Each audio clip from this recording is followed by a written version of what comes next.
আচ্ছা, আজকের ভিডিওটি হচ্ছে রবিবারের ভিডিও। রবিবারের কাহিনীটা তোমাদের শোনাতে আসলাম। সকালবেলা ঘুম থেকে উঠেই স্নান করে আমি যজ্ঞকে খেতে দিয়েছিলাম। আর আজকে যজ্ঞকে ফুলের মালা আর মিষ্টিটা পাঠিয়েছিল হচ্ছে দিদি। তার কারণ আজ হচ্ছে দিদির ছেলের জন্মদিন। যজ্ঞকে কেমন লাগছে অবশ্যই আমাকে জানাবে। আর যজ্ঞ আজকে মিষ্টির মধ্যে খেয়েছিল কাজু বরফি। রবিবার আমাদের বাড়িতে নিরামিষ হয়, তার কারণ মা শ্রীগুরু দীক্ষিত। কোনো সময় নিরামিষ আমি খাই, আবার খাইও না। আজকে তাই নিরামিষের মধ্যে ডাল, পাঁচমিশালির তরকারি আর পটল ভাজা, কাঁকরোল ভাজা করেছিলাম।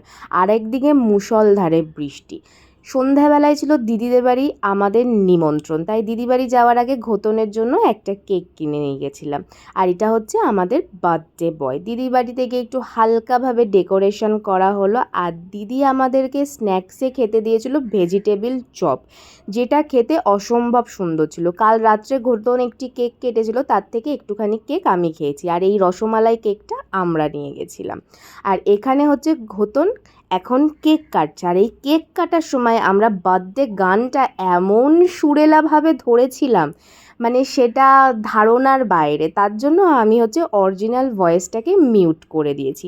আর এই কেকটা খেতে অসম্ভব সুন্দর ছিল, মানে মনে হচ্ছিলো যেন আইসক্রিম খাচ্ছি, কোনো কেক না। মানে সাথে সাথে যেন মানে গলে যাচ্ছিলো, একদম মেল্ট হয়ে যাচ্ছিলো, এত ভালো ছিল কেকটা। দিদি আমাদের জন্য প্রচুর কিছু রান্না করেছিল।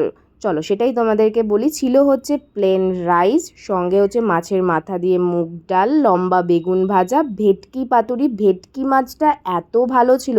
সঙ্গে ছিল দই কাতলা আর মাটন। আর শেষ পাতে ছিল চাটনি আর পাঁপড়, সেটা তোমাদেরকে দেখাতে পারলাম না। আর তারও শেষে ছিল হচ্ছে নলেন গুড়ের আইসক্রিম।